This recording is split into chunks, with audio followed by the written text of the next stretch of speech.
All right, this didn't quite come out of nowhere. It feels like it did come out of nowhere, though, and that is Age of Fantasy Quest.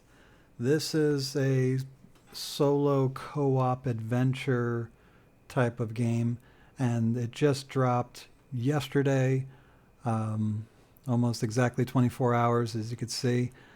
And I think this is a lot bigger deal than I think people are thinking right now. This is when I look at a lot of the creators out there on My Mini Factory, over half of them don't just do minis, they do minis in like a D&D module.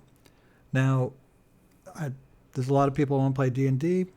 Fantastic. Think it's awesome. I wish I played D&D. I had enough friends to do that on a consistent basis. Just seems really cool to be able to do a game once a month or a campaign session, whatever. You have minis that go along with it. They're all very intricate and just really well done.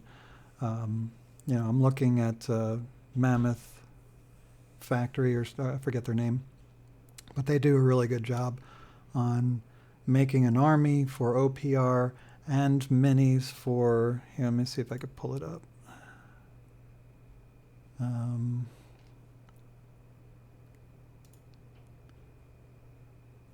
All right, so let's see, where is Mammoth? Okay, so Mammoth right here. So what Mammoth does is that they set up a basically part of an army for the month.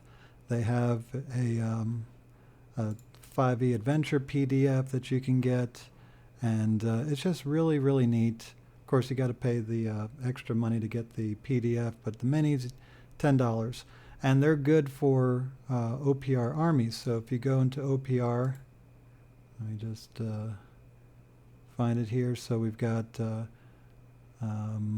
Age of Fantasy, Creators, and then we've got Mammoth Factory. And then you can see they are really good. Let's see here. They are really good at making their minis into armies for OPR. So they're very, very reliable. I like them a lot.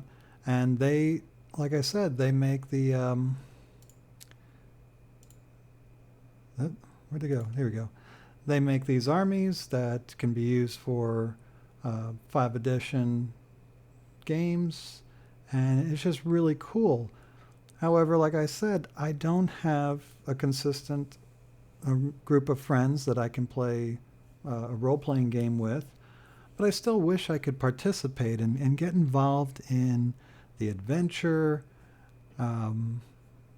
especially if I can do it solo. I know some of these creators, they do a solo version, but here what OPR has done, let me just get back to it, they have made kind of like a streamlined version of an adventure. And so what they did is that you could have 2 to 4 heroes. So you could have you and 3 other friends, or you and one to 3 other friends, or just by yourself. You just play 2 characters, and it scales the game to how many characters and how powerful characters you are. I find this interesting because the way that they scale it allows you to level up, and the missions level up with you much more accurately than a 5 edition adventure, because they don't know what you have. They are assuming that you're at certain levels, and they're guesstimating about this is what you should be able to handle, or this will be challenging, or whatever. Whereas OPR have mathematically set it up through their Army Forge to get it to work perfectly. And I'll get to that in just a few minutes. But I wanted to make a few more points. They explain how the game works here, so you can go ahead and read it on their Patreon.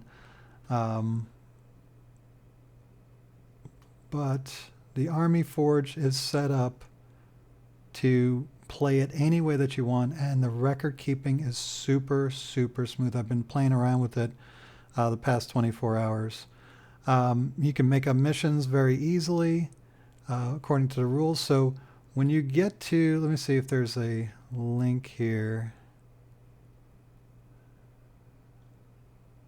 Let's see, where can you find it?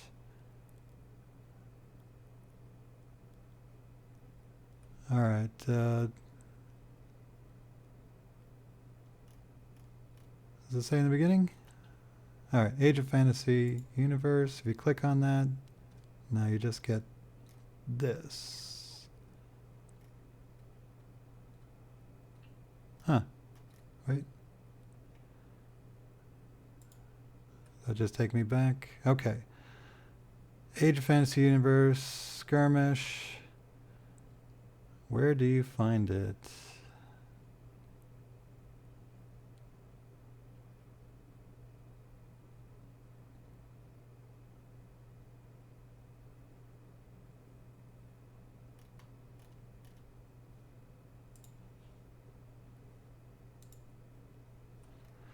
Anyway.